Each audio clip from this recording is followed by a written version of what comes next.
তো hello everyone. তো আজকের বিষয়টা হচ্ছে যে নতুন সরকারের গঠনের পর অন্নপূর্ণা ভাণ্ডার এবং যুবসাথীর যে টাকা আপনাদের অ্যাকাউন্টে আসবে সেটা ডিবিটির অ্যাকাউন্টের মাধ্যমে আসবে। অ্যাকাউন্টে ডিবিটি লিঙ্ক আছে কিনা সেটার বিষয়ে আপনাদেরকে আমি জানাবো। চলুন দেখে নিই কীভাবে জানবেন। তো সবার প্রথমে আপনি আসবেন ক্রোম ব্রাউজারে।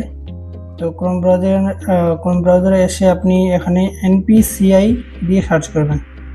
এনপিসিআই সার্চ করার পর আপনাদের আসবে national payment corporation of India, NPCI. এটাতে আপনি টাচ করবেন। এটাতে টাচ করার পর এইরকম আপনাদের একটা পেজ আসবে। এটাতে পেজ আসার পর আপনি এখানে কাস্টমার যে লেখাটা আছে এখানে টাচ করবেন। এখানে টাচ করার পর আপনাদের আসবে ভারত আধার সেন্ডিং এনেবল, এটাতে টাচ করবেন। তো এটাতে টাচ করার পর দেখেন এখন এই সাইটটা অলরেডি তবে থেকে আমাদের সরকার ঘোষণা করেছে, তবে থেকে সাইটটা একটু সার্ভারের প্রবলেম হচ্ছে। তো আপনি কিভাবে চেক করবেন যে আপনার অ্যাকাউন্ট ডিবিটির সাথে লিঙ্ক আছে কিনা, চলুন আপনাদের আমি দেখাই। তো এখানে আসে আপনি লিখবেন মাই আধার, ক্রমে আসে লিখবেন মাই আধার পর আবার এখানে মাই আধার লেখা আছে, এখানে আপনি টাচ করবেন।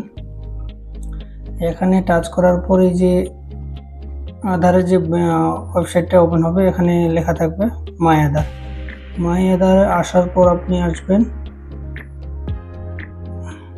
এখানে আছে ব্যাংক সেন্ডিং স্ট্যাটাস, এটাতে আপনি আসলে ক্লিক করবেন। এটাতে ক্লিক করার পর আপনি লগ ইন করবেন। ঠিক আছে, আপনার নাম একটা কথা আরও জানিয়ে দিই যে আপনার মোবাইল নাম্বার আধার কার্ডের সঙ্গে লিঙ্ক থাকতে হবে, তাহলে লগ ইন হবে। এখানে লগ ইন করে নেবেন।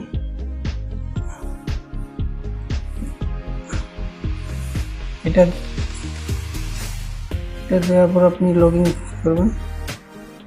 লগ ইন করার পর ওটিপি আসবে আপনার কাছে।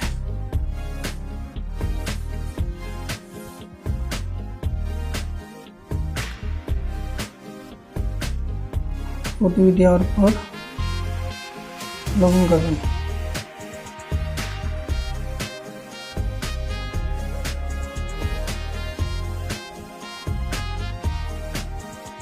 লগ ইন করার পর এখানে আপনার এই ইন্টারফেসটা আপনার ওপেন হবে।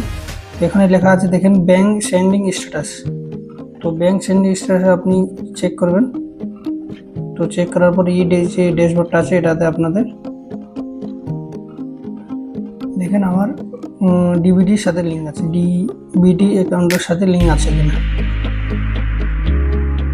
তো একটা জিনিস আর আপনাদের বলে দিই আমি, যে আপনার আধার কার্ডের সঙ্গে মোবাইল নাম্বার এড থাকতে হবে। যদি মোবাইল নাম্বার এড না থাকে তাহলে আপনাদের এখানে লগ ইন হবে না, এই যে ইন্টারফেসটা আছে এখানে লগ ইন হবে না।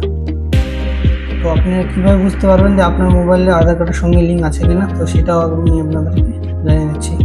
তো এখানে আসবেন, চেক আধার ভ্যালিডিটি, এই যে অপশানটা আছে চেক আধার ভ্যালিডিটি, এখানে ক্লিক করবেন।